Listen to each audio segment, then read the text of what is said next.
વટસ્ય પત્રસ્ય પુટેશયાનં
ગોપીનાથજી મહારાજની જય. શ્રી લક્ષ્મી નારાયણ દેવની જય. શ્રી રામ રામચંદ્ર ભગવાનની જય. શ્રી કૃષ્ણ કનૈયા લાલની જય. શ્રી વિઘ્ન વિનાયક દેવની જય. શ્રી કષ્ટભંજન દેવની જય.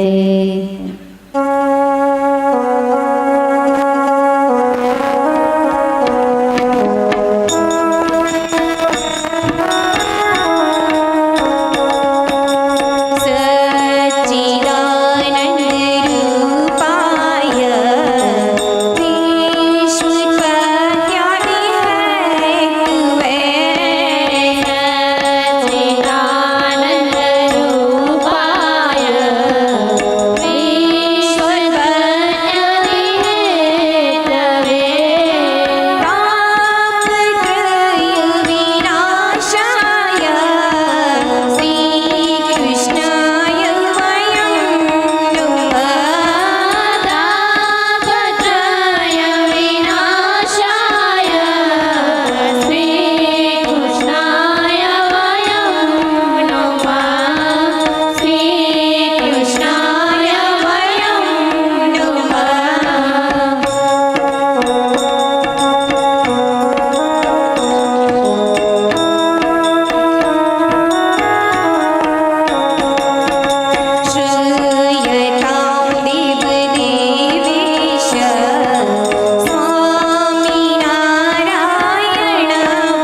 સચ્ચિદાનંદ સ્વામી મહારાજની જય.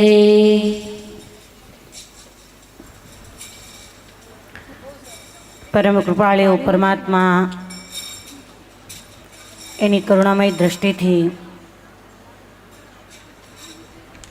જ્યારે મનુષ્ય જન્મ આપણને મળ્યો છે એ પરમાત્માના ગુણાનુવાદ રૂપી ગંગાની અંદર જ્યારે આપણે સ્નાન કરી રહ્યા છીએ અને જે ભાગીરથીને વેવડાવવાને નિમિત્ત જેમણે યજમાન પદ સ્વીકાર્યું એવો સંયુક્ત સત્યમ પરિવાર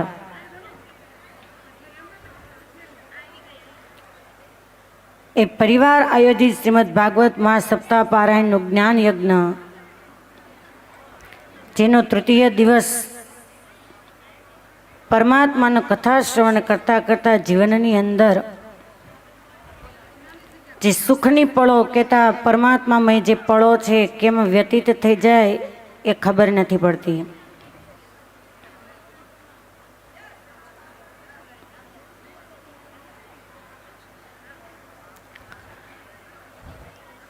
દુઃખના સમયની અંદર સમય વ્યતીત કરવો એ જીવાત્માને માટે ઘણું કઠણ કામ હોય છે.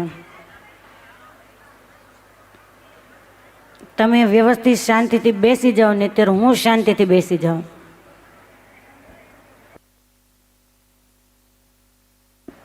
આમ તો સ્ત્રી સહજ સ્વભાવ છે. ઘરમાં એક વ્યક્તિ વાત કરતી હોય તો પાડોશીને ખ્યાલ આવે કે કદાચ 2-3 વ્યક્તિ હશે.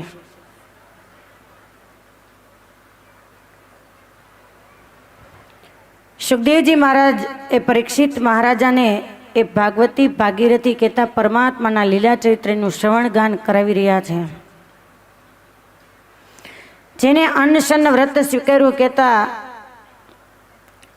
અન્ન અને પાણીનો ત્યાગ કર્યો એવા પરીક્ષિત મહારાજાને પરમાત્માની કથા સાંભળવાનો કેટલો શોખ હશે. શોખ હશે ને.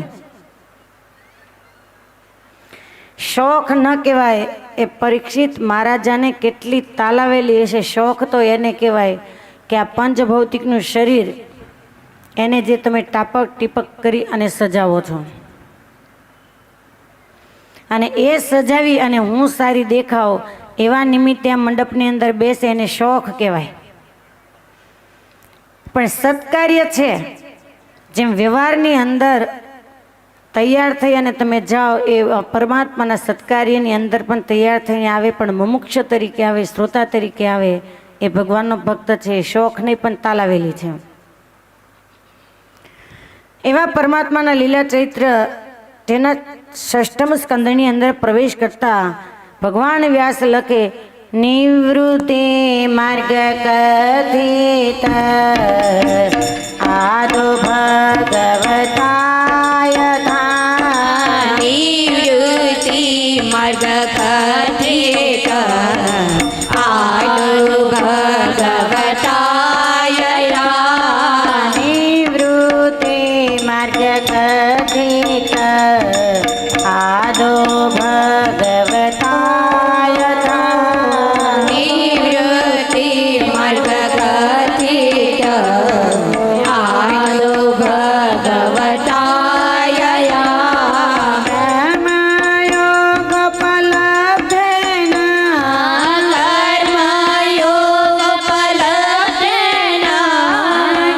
કર્મયોગ ફલપ્રેણ કર્મયોગ પલબ્ધેન કર્મયોગ ફલપ્રેણ બ્રહ્મણાય સંસ્કૃતે બ્રહ્મણાય સંસ્કૃતે બ્રહ્મણાય સંસ્કૃતે બ્રહ્મણાય સંસ્કૃતે નિવૃત્તિ માર્ગ કથિત આદો ભગવતાય આદો ભગવતાય. પરીક્ષિત મહારાજા સુખદેવજીને કહે છે કે મુનિરાજ, તમે જે 5મ સ્કંદમાં નરક યાતનાનું વર્ણન કર્યું એ નરક યાતનાના દુઃખ જીવાત્માને ભોગવા ન પડે એનો કોઈ ઉપાય ખરો? જે પરીક્ષિત મહારાજનો પ્રશ્ન એ આજે આપણા જીવનની અંદર આપણા આત્મશ્રેય માટે જો આપણે વિચારીએ તો એ આપણા માટે જ પૂછાયેલો પ્રશ્ન છે. સુખદેવજી મહારાજ કહે છે કે રાજન, જો જીવાત્મા પરમાત્માનું અનુસંધાન રાખે તો એ જીવાત્માને કર્મ બંધાતું નથી ને કદાચ અજાણમાં જો એનાથી કોઈ પાપ કર્મ થઈ જાય અને એ જીવાત્મા કોઈ સંત પાસે જઈ એનું પ્રાયચિત્ત કરે તો એ જીવાત્મા શુદ્ધ થાય છે ને અજાણતા થયેલા પાપ કર્મથી એ જીવાત્મા પ્રભુ સ્મરણ કહેતા નામ સ્મરણથી શુદ્ધ થાય છે, જેની હું તને કથા કહું છું. રાજન, કામ્યકુબ્જ દેશમાં અજામિલ નામનો પવિત્ર બ્રાહ્મણ નિવાસ કરીને રહે છે. અજામિલ એનું જીવન હતું તો પવિત્ર. જે બ્રાહ્મણના જીવનની અંદર સંધ્યા વંદન આદિ જે કાર્ય કરવાનું હોય, જે સત્કાર્ય કરવાના હોય એ અજામિલ નિત્ય કરે. પરંતુ એક દિવસનો સમય યજ્ઞ માટે વનની અંદર સમિધ લેવા માટે જાય ત્યારે અજામિલ બ્રાહ્મણે એક યુગલને જોયું. એક ગણિકાની સાથે એક પુરુષને જોતા અજામિલ ગણિકાની અંદર મોહ પામ્યા. કેવળ અને કેવળ દ્રષ્ટિ રૂપના ઉપર પડી અને એ રૂપ એના મનની અંદર ઠેસ પહોંચાડી ગયું. પેલું યુગલ તો ત્યાંથી જતું રહ્યું અને જ્યાં એ સ્ત્રી અને પુરુષ હતા ત્યાં અજામિલ જાય તો પેલી સ્ત્રી એના માથામાંથી વેણી પડી ગયેલી એ પુષ્પની વેણી લઈ અજામિલે સૂંઘી અને સૂંઘતાની સાથે જે સારા પવિત્રતાના વિચારો હતા એ બધા જ નાશ પામી ગયા. ષષ્ઠમ સ્કંદ છે, એની કથા બહુ જ અદ્ભુત અને ઉપદેશ કરનારી છે. અને એટલે ભગવાન સ્વામિનારાયણને વચનામૃતની અંદર લખવું પડ્યું કે જીવાત્માને પંચ વિશે ભોગવવા, પરંતુ પરમાત્મા સંબંધી પંચ વિશે ભોગવવા. એક જેની કુમતિ છે, કર્મથી હીન છે, એવી વ્યક્તિને સ્પર્શ થયેલી વેણી કહેતા પુષ્પ, અને જેનું જીવન પહેલેથી ધર્મમય નીતિમય સંધ્યા વંદન કરીને ઉચ્ચ કુળની અંદર જેનો જન્મ એવા પવિત્ર અજામેલ એ પવિત્ર બ્રાહ્મણ કુળની અંદર જન્મ લેનાર વ્યક્તિ એ એકવાર સૂંઘે અને એના સારા વિચાર નાશ પામી જતા હોય તો આપણે આપણા અંતરાત્માની અંદર વિચારવાનું કે આજે તમારા આ ફેશનેબલ યુગની અંદર કોઈને ઘરે જમવું ગમતું નથી. અને એમાંય ખાસ રવિવાર તો તમારા માટે સ્પેશિયલ. આ વાત હકીકતની અંદર આજે તમે સમજો તો ભલે, સંત સમજાવે અને પાછા વળી જાઓ તો ભલે, બાકી એક સમય આવશે કે ડૉક્ટર તમને જે દિવસે કહેશે તે દિવસે તમારે આ વસ્તુને બંધ કરવી પડશે ને તે દિવસે તમારું શરીર રોગથી ઘેરાઈ ગયેલું છે. આ 100%ની વાત છે. આજે કોઈ ધર્મ નિયમ પાળતા હોય, કોઈ કોઈના ઘરનું ખાતા ન હોય, બહારનું ખાતા ન હોય, તો લોકો એની નિંદા કરે. નિંદા કરે તે ત્યાં સુધી કરે કે તમે કોઈના ઘરનું ખાતા પીતા નથી, તમારા દીકરા દીકરીઓ કેમ પરણશે. નરસિંહ મહેતા નહીં, દ્વારકાધીશે પરણાવ્યા હતા, એના કોઈના બાકી નહીં રહે, ઉલટાના વહેલા પરણશે. દાવો વિશેષ બતાવવા માટેનો નથી, પરંતુ દાવો એ છે કોઈ પણ ધર્મશાસ્ત્ર તમે હાથમાં લો, એ ધર્મશાસ્ત્રનો પ્રથમ નિયમ કે કોઈ વસ્તુ ગાળા ચાળ્યા વગર જમવી નહીં. આ માણસનો ધર્મ છે, કોઈ સંપ્રદાયને હું નથી લાવતી, તમે કોઈ પણને માનતા હો. ગાળવું, ચાળવું અને પાળવું આ ગ્રહસ્થના જીવનની અંદર 3 સ્ટેપ છે. આ 3 વસ્તુની અંદર તમે કમ્પ્લીટ થાવ પછી ભગવાન તમારે ત્યાં નિવાસ કરશે. મોટી મોટી 5 સ્ટાર હોટલની અંદર જાઓ છો ત્યાં ઔદિત્ય બ્રાહ્મણો રાખ્યા છે રસોઈયા તરીકે, અને કદાચ માનો કે બ્રાહ્મણ રાખ્યા હોય તો ત્યાં જે રસોઈ થાય એ કમ્પ્લીટ ગાળી ચાલીને થાય છે, એ પરમાત્માને જમાડીને બનાવાય છે. આવો ભયંકર મંદીનો સમય છે છતાં કોઈ હોટલ અમે ખાલી નથી ભાળતા. ધંધો કરવા જેવો હોય તો હોટલનો કોઈ દી મંદી જ ન આવે. રવિવારના દિવસે તો ઉનાળાના સમયમાં કોઈ વૃક્ષ હોય અને મકોડાએ દર કર્યો અને ઓચિંતા એ દરમાં પાણી જાય ને મકોડા ઉભરાય ને એમ પબ્લિક ઉભરાયેલું હોય. અને જેવા તમારા અન્ના કણિકા પેટની અંદર જાય છે ને એવા જ તમારા વિચાર થવાના. અને પછી ઘરે આવીને એમ કે ઘરમાં કંકાસ મટતો જ નથી, ઓલાનું મગજ તેજ છે ને ઓલા કોઈનું માનતા નથી, પણ તમે ક્યાં જાઓ છો એ તો વિચારો. કોઈ પણ દેવ મંદિરની અંદર તમે જાઓ અને ત્યાં પ્રસાદ લો એટલે ગમે તેવું સ્વાદિષ્ટ મસાલા નાખીને તમે ઘરે રસોઈ બનાવતા હો છતાં તમારા મોઢામાંથી શબ્દ નીકળે કે કેવું સ્વાદિષ્ટ ભોજન છે. કારણ કે પરમાત્માને જમાડેલું ભોજન છે ને આગળ દશમ સ્કંદની અંદર આ વાત આવશે. અને હવે મારા માટે તો દિવસ ઘટતા છે, તમારા માટે તો મને ખબર નથી, એટલે જેટલું કહેવાનું પરીક્ષિતનો એ મોક્ષ થઈ ગયો છે ને થઈ જશે. કૃષ્ણ પરમાત્મા ગોકુળની અંદર લીલાએ કરશે, પણ જે કહેવાનું છે એ ઉપદેશ તો હું કયા વગર નહીં રહું. ભાગવતની અંદર કદાચ મારે લીલા ચૈત્ર ટૂંકાવવા પડે તો એ ટૂંકાવી દઈશ. કોઈ પણ વસ્તુ પદાર્થ ઘરે તમે બનાવો તો બધા એમ કહો કે અમારે ગરમ ગરમ બધાને જોઈએ. હોટલોમાં હોટલવાળાને મળી લેવાનું ને કહેવાનું કે ભગવાનના ઉપર વિશ્વાસ રાખીને તું કે સાંજે જે વસ્તુ બને અને કદાચ વધી હોય તે બધી ફેંકી દે છે. બિલકુલ નહીં. એ ગરમ કરવાના જે કાંઈ તમારા મશીનોના નામ તો મને નથી આવડતા, એ સવારમાં કોઈ પાછો ગ્રાહક આવે તો એને ગરમ કરીને આપી દે છે. કેટલા એવા એસેન્સો નાખે કેમિકલ્સવાળા કે તમારા શરીરને નુકસાન કરે. હોટલનું ખાવાનું બંધ કરી દો ને એટલે તમારે વહેલા ઉઠીને રોડ ઉપર હાલવા જ નહીં જવું પડે, કસરતી નહીં કરવી પડે, કામવાળા બંધ કરી દો. ઘરમાં પગાર આપીને કામવાળા રાખે અને પછી પોતે જીમમાં જઈને આંબળિયા લે મશીનની હારે. નાની નાની ઉંમરની અંદર ડાયાબિટીસ, બીપી, આ બધા પ્રોબ્લેમો. 80 વર્ષના તમારા ગઢા સાચું કે કોઈ હોય ને પૂછજો કે બા બીપી છે, બાને બીપીની જ ખબર ન હોય. કેમ કે એ શરીરને કસતા હતા, મહેનત કરતા હતા એટલે પસીનો નીકળતો હતો. આજે પસીનો ચોક્કસ તમારા શરીરમાંથી નીકળે, પણ ઓલા મેકઅપનો, મહેનતનો કોઈને નથી નીકળતો. માટે આ જીવન પરમાત્માએ આપ્યું છે તો કમસે કમ આપણે માણસ તો થઈએ કે ન ખાવાનું હોય ને ત્યાં બિલકુલ ન ખાઓ. અને જો તમે પાલન ન કરી શકતા હો તો જે પાલન કરે છે ને એને 2 હાથ જોડીને વંદન કરો તોય ભગવાન રાજી થાય. ટીકા બિલકુલ નહીં કે બહુ મોટી ભગત થઈ ગઈ. થવાય તો થાય તો જુઓ. આજે જે જમવાનું ભાતનું સામે આવે અને મૂકવું એ કાંઈ નાની સૂની વાત નથી. એકાદશી નિર્જળા કરવાનો વિચાર કર્યો હોય અને બપોરનો સમય થાય એટલે આખું ઘર મંડી પડે કે બીમાર થઈ જશે, પાણી પી લો, આવો તાપ છે, ગરમી થઈ જશે, એટલે તરત આનું મન એમ કે થઈ જઈશ તો. અને એકાદશી તો જાણે એના માટે ભયંકર દુષ્કાળ હોય એવું થાય. કેટલી રસોઈ ભાતની ફરાળની બનાવી હોય તો વહેલા સવારે પારણે એમ કે જલ્દી રસોઈ બનાવજો, કાલે એકાદશી હતી. અને કદાચ ઉપવાસ કરવાથી બીમાર થઈ જવાતું હોય, આવું ક્યાં લખ્યું છે ને કોણ થઈ ગયું અમને ખબર નથી પડતી.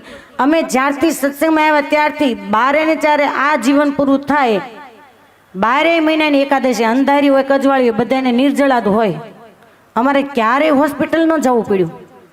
એક દિવસ નહીં, 2-3 દિવસ પાણી વગર જતા રહે તોય કાંઈ નથી થતું. અને યાદ રાખો કે જેટલા ખાઈને બીમાર થાય છે ને એટલા ભૂખ્યા નથી થતા. જમી લો બરાબર ઠસો અને સામે મહેનત નથી તો પાચન શક્તિ તમારી બિચારી શું કરે.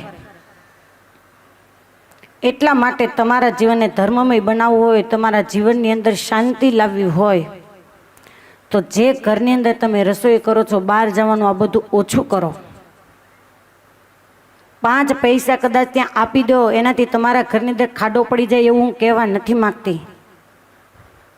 પણ જીવનની અંદર આચાર વિચાર જો શુદ્ધ હશે ને તો આપણું જીવન પવિત્ર બનશે. અને અત્યારે હજુ હું કહું છું એ તમને નહીં સમજાય, કેમ કે રસના ઇન્દ્રિયને જીતવીને બહુ જ કઠણ છે. બીજી ઇન્દ્રિયોના નિયંત્રણ માટે પ્રથમ તમારે જીભને જીતવી પડે. અને જો કઠોર સાધના કરનારા ઋષિમુનિઓ સૂકા પાંદડા ખાઈને જીવન વ્યતીત કર્યા પરમાત્માને મેળવવા માટે, તો આપણે એટલું તો નહીં, દાળ ભાત શાક રોટલી ઘરે તો જમી શકીએ ને. અને આજે કોને શું નથી આવડતું? તમારું વેચનું ડબલું જે બોલો એ બતાવે છે ઘરની અંદર. તો ઘરમાં બનાવી અને પરમાત્માને જમાડીને જમો, જેથી કરીને આપણી ઇન્દ્રિયો, અંતઃકરણ, મન એ બધું પવિત્ર બને. અજામિલ એને વેણીનો સૂંઘી સ્પર્શ કર્યો કરતાની સાથે તમામ પવિત્રતાના વિચારો નાશ પામ્યા. અને જે સ્ત્રીના માથાની ગૂંથેલી વેણી હતી, પોતાની ત્યાં ધર્મ પત્ની હોવા છતાં એને કાઢી મૂકી અને પહેલી સ્ત્રીની સાથે લગ્ન કરીને અજામેલ એ ગણિકાને પોતાના ઘરમાં લાવ્યો છે. એક દિવસનો સમય કર્મહીન અજામેલ બ્રાહ્મણ કુળમાં હોવા છતાં એ કર્મહીન બન્યો. ઉચ્ચ કુળની અંદર જન્મ લેવો એ મહત્વનું નથી, ન્યૂન કુળની અંદર જન્મ લેવો એમાં કોઈ શોક નથી, પરંતુ એ વ્યક્તિ શ્રેષ્ઠ છે કે જે ગુણે કરીને સંપન્ન હોય. ઉચ્ચ કુળમાં જન્મ પામ્યા પછી પણ લોકો આપણી નિંદા કરે, લોકોને આપણા સામે જોઈને નીચું જોવું પડે એવા આપણા કર્મ હોય, તો કઠણાઈ આપણી કે પૂર્વના સંસ્કારને કારણે ઉચ્ચ કુળમાં જન્મ મળ્યા પછી પણ આપણે કર્મને હીન બની અને પરમાત્માએ બાંધેલી જે મર્યાદા એનાથી ગેરમાર્ગે જઈ રહ્યા છીએ. એક દિવસનો સમય છે, અજામેલ જે ગામની અંદર નિવાસ કરે એ ગામની અંદર સંતો આવ્યા. ગામના ગોંદરે થોડા વડીલો બેઠેલા, એટલે એને પૂછ્યું કે કોઈ પવિત્ર બ્રાહ્મણનું ઘર છે આ ગામમાં? અને ગામની બહાર એ જ વ્યક્તિ બેસે જે આખા ગામની પંચાયત કરતા હોય. એટલે તરત જ પહેલા એ અજામેલનું ઘર બતાવી દીધું કે હા હા, અમારા ગામની અંદર બહુ સારા પવિત્ર બ્રાહ્મણ નિવાસ કરીને રહે છે, પહેલી જગ્યાએ એનું ઘર છે, ત્યાં જાઓ. સંતો અજામેલના ઘરના આંગણે આવી ભવતી ભિક્ષામ દેહી કહી અને ઊભા રહ્યા. ને એ જ વખતે અજામેલની પત્ની ઓરડામાંથી બહાર આવે અને જોયું આશ્ચર્ય કે મારા આંગણે સાધુ. બોલે દેવી ભિક્ષા આપો. અજામેલની પત્નીએ ભિક્ષા આપી, પરંતુ અફસોસ થયો કે આ બાપડા સાધુને ખબર નથી કે અમે જન્મ તો ઉચ્ચ કુળની અંદર છે, પરંતુ કર્મથી હીન છે ને એમાં હું ગણિકા છું. અંતરમાં અફસોસ થાય કે આખું જીવન મેં પાપમય વિતાવ્યું અને આજે આંગણે સંતો આવ્યા છે, તો કમસે કમ મારા ભાગ્યની વાત છે કે એટલું સુકૃત તો હું પ્રાપ્ત કરી લઉં. સંતો જ્યાં વિદાય થવા માટે જાય એ વખતે એ પત્નીએ હાથ જોડી અને સંતોને પ્રાર્થના કરી કે હે મુનિવર, તમારી જોડીમાં જે અનાજ આવ્યું છે એ કોઈ બ્રાહ્મણ કુળની અંદર કેવળ અમારો જન્મ છે, પણ પવિત્રતાનું અન્ન નથી. હું નિર્દોષ ભાવથી, નિષ્કપટ ભાવથી આપને ચોખવટ કરું છું, જેથી કરી ફરી પુનઃ પાપ કર્મ મારા નવા ન બંધાય. અને આના પહેલાં મારું જીવન એ ગણિકા રૂપે હતું. શાસ્ત્રની અંદર સંતોએ ક્યાં ભિક્ષાવૃત્તિ કરવી એ અમુક પોઈન્ટ બતાવેલા છે, અમુક સ્થાન બતાવેલા છે. આ વ્યક્તિનું અન્ન લેવું, આ વ્યક્તિનું ના લેવું. પરંતુ જે આંગણે ઊભા અને જે અજામેલ પત્ની એનો ઘરનો અન્નનો કણિકો સાધુની જોડીની અંદર આવ્યો, સંતો વિચાર કરે કે સાધુ તરીકે આપણે આંગણે ઊભા છીએ, એ પાપી જીવાત્માનું જો જીવન આપણે ન સુધારી શકીએ તો આપણા સાધુ ધર્મને કલંક લાગે. બોલે કે તમારા પતિ ક્યાં છે? ત્યારે પેલી પત્ની કહે કે હું હાથ જોડી તમને પ્રાર્થના કરું છું કે જ્યાં સુધીમાં ઘરે પાછા ન આવે ત્યાં સુધી તમે અમારા ઘરના આંગણેથી નીકળી જાઓ. બોલે શા માટે? કહે કે હવે એ કર્મહીન છે, સંધ્યા વંદન આદિ ધર્મ નિયમ એનાથી વિહોણું એનું જીવન બની ગયું છે, અને કદાચ તમને જોશે તો તમારા જોડીમાં મેં જે અન્ન નાખ્યું છે એ અન્ન તો લઈ લે છે, પણ ઉપરથી તમારું અપમાન કરશે કે કેમ એ હું તમને ન કહી શકું. અને મારા નજર સામે સંતનું અપમાન થાય એના કરતાં બહેતર કે તમે મારા આંગણેથી વિદાય લો. સંત કહે કે દેવી આપ ચિંતા ન કરો, માન અપમાન એને સહન કરવું અને સરળતાથી જીવન જીવવું એ તો અમારો સાધુનો ગુણધર્મ છે. અને આમ જ્યાં વાર્તાલાપ કરે એ જ વખતે અજામેલે ઘરના આંગણામાં પ્રવેશ કર્યો અને સાધુને જોયા. સાધુને જોતાની સાથે અજામેલના મનની અંદર ક્રોધ આવ્યો. સંતો અજામિલની સામે જોઈને કહે છે કે ભૂદેવ આ તમારું જ ઘર ને? બોલે હા, પણ કામ શું છે? અરે ભૂદેવ, તમારા ઘરના આંગણેથી અમને ભિક્ષા તો મળી, પણ હવે દક્ષિણા બાકી છે. ક્રોધાવેશમાં આવેલા અજામિલ કહે છે કે મારી મોટામાં મોટી દક્ષિણા એ છે કે તમે સહી સલામત મારા ઘરના આંગણેથી જતા રહ્યો. સંતો બોલે દક્ષિણાની અંદર અમારે બીજું કંઈ નથી જોઈતું, પણ તારે ત્યાં પુત્રનો જન્મ થનાર છે ને, એ દીકરાનું નામ તું નારાયણ રાખજે. અને આવી મફતની દક્ષિણામાં તો અજામિલ રાજી થયો. બોલે કંઈ વાંધો નહીં, જાઓ, એટલું હું તમારું રાખું છું વચન કે એનું નામ હું નારાયણ પાડીશ. સંતો ત્યાંથી વિદાય થઈ ગયા. સમય જતા અજામેલ એનો અંત સમય આવ્યો અને અંત સમયે કરેલા કૃત્ય એ જીવાત્માની નજરની સામે પરમાત્મા દેખાડતા હોય છે. જેમ કોઈ સીડી તમે ડીવીડીની અંદર ચડાવો અને વિડીયો સીડી એ તમે જેમ સામે બેસો અને ચિત્ર દેખાય, એમ જીવાત્માનો જ્યારે અંતકાળ આવે ત્યારે 60 વર્ષ હોય, 80 વર્ષ હોય કે 100 વર્ષ હોય, એના અંત સમયે પરમાત્મા એક ક્ષણની અંદર 60, 80 કે 100 વર્ષની અંદર જે કાંઈ સારા મોળા કર્મ કર્યા હોય એ તમામ પરમાત્મા એની નજરની સામે દેખાડે છે. અને ઘણીવાર આપણે જોતા હોઈએ કે વ્યક્તિને કંઈક કહેવું હોય, ટગર ટગર જોયા કરતા હોય પણ બોલી ન શકતા હોય, એ સમયે એને એના કર્મ દેખાતા હોય છે. અજામેલના કર્મને આધીને થઈ અને ભયંકર યમદૂત આવ્યા અને યમદૂતને જોતાની સાથે જ અજામેલ એને પોતાનો જે નાનો દીકરો નારાયણ એ સૌથી વાલો હતો એટલે નારાયણનું નામ મોઢે આવી ગયું કે ધાજે નારાયણ. અને જ્યાં ધાજે નારાયણ કહેતા દોડજે નારાયણ શબ્દ એ બોલ્યા એ જ વખતે ભગવાન વિષ્ણુના પાર્ષદો વિમાન લઈને આવ્યા. યમદૂતોને કહે છે કે આ અજામેલના જીવાત્માને છોડી દો. યમદૂતો કહે કે આ કર્મથી હીન છે, પાપ કર્મ કરવામાં કંઈ બાકી રાખ્યું નથી અને કર્મને આધીને થઈ એ યમલોકનો અધિકારી થશે, માટે એ અજામેલને અમે લઈ જઈશું. પાર્ષદો કહે કે કર્મથી હીન છે, પણ અંત સમયે એના મુખની અંદર નારાયણ શબ્દ નીકળ્યો છે, માટે એ પરમાત્માનો જીવાત્મા છે, એને તમે છોડી દો. અને એટલે જ એમ કહેવામાં આવે કે સમજ્યા ત્યાંથી સવાર તમે અખંડ હરિસ્મરણ ચાલુ રાખવાની ટેવ પાડી દો. હાથથી કામ કરો, આંખથી જોવાનું હોય, પણ જીભને ક્યાં કામ હોય? બહુ બોલવાનું મન થાય ને તો જે ઈષ્ટદેવને તમે માનતો ને એ બોલે રાખો.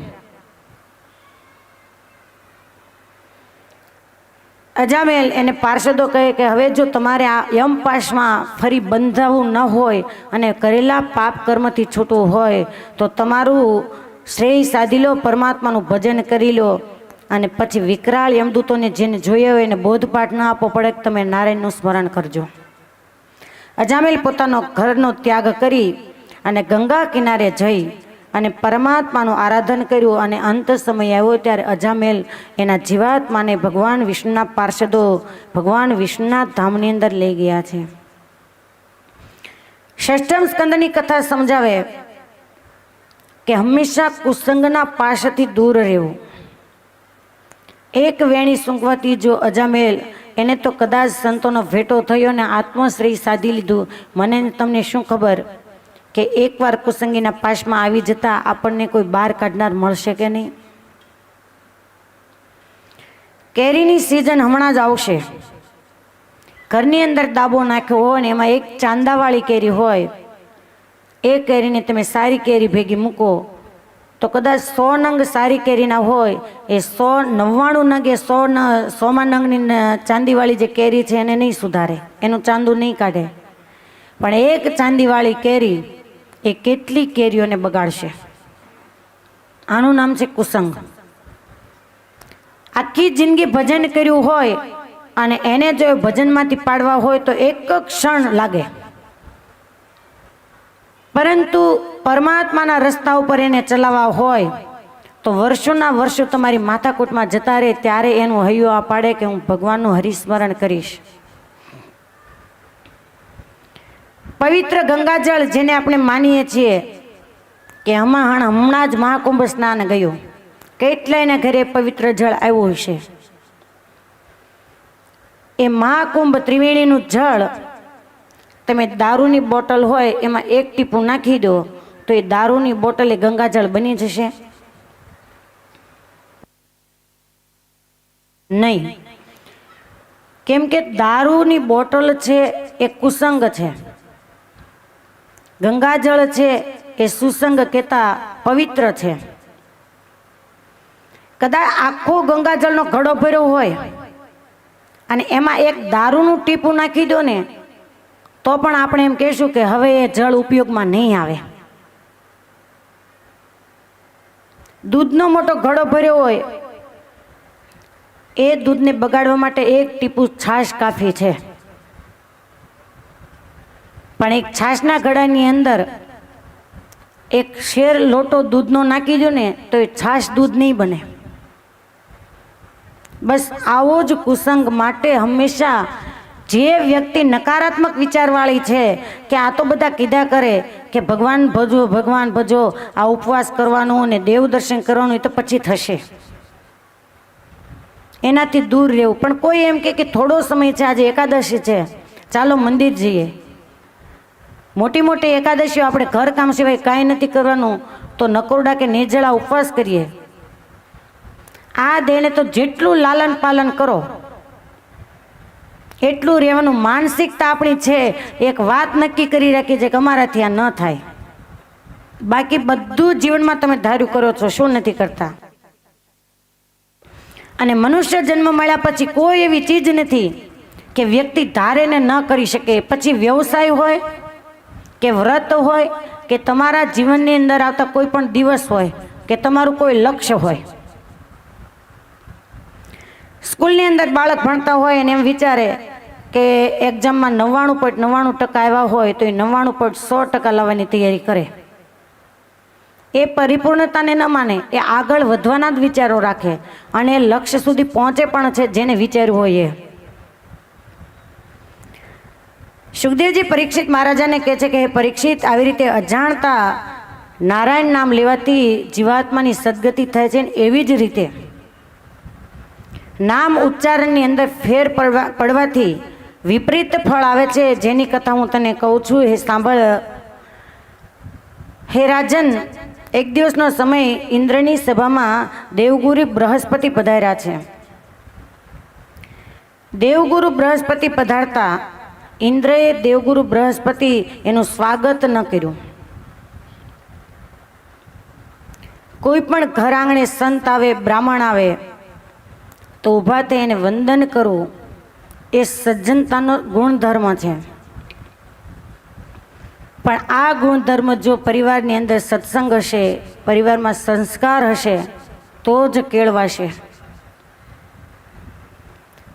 પરમાત્માનું નામ સ્મરણ કરવું, પરમાત્માના સ્વરૂપનું ચિંતન કરવું, પરમાત્માની કથાનું શ્રવણ કર્યા પછી એનું મનન કરવું. આજે આ કથા ભાગવતની અંદર આપણે સાંભળી રહ્યા છીએ અને દિવસો વ્યતીત થતા જાય છે. અહીંયાથી કથા પૂર્ણ થાય પછી કોણ એવું વ્યક્તિત્વ હોય, કદાચ નીકળે પણ ખરા. હું એવું પણ નથી માનતી કે કોઈ એવા ન હોય કે જે યાદ ન રાખે, પણ એક ટેવ રાખવી, ઊભા થયા પછી કથામાં શું આવ્યું હતું, શું આવ્યું હતું એનું અનુસંધાન રાખવું. અજામેલનું આખ્યાન આવ્યું કે એક નારાયણ નામ અજાણતા લેવાથી જો એની સદગતિ થતી હોય તો જાણી જોઈ આપણે મહિમાપૂર્વક પરમાત્માનું નામ સ્મરણ કરીએ તો કાળમાયા કર્મની તાકાત નથી કે આપણા જીવાત્માને એ આધીન કરી શકે. કાળના મસ્તક ઉપર પગ મૂકી અને કેટલાય સ્વામિનારાયણ સંપ્રદાયની અંદર ભક્તોના ગાથાઓ ગવાય છે કે સ્વામિનારાયણ નામ લેતા એ પરમાત્માના ધામને પામતા હોય, કહેતા જે કાળ કર્મને પણ જીતી શકતા હોય. અને એટલે નિષ્કુળાનંદ સ્વામી એને નિષ્કુળાનંદ કાવ્યની અંદર લખવું પડ્યું, લેતા સ્વામિનારાયણ નામ રે થાય પ્રાણી કે પૂરણ કામ રે. લેતા સ્વામિનારાયણ નામ રે થાય પ્રાણી કે પૂરણ કામ રે. લેશે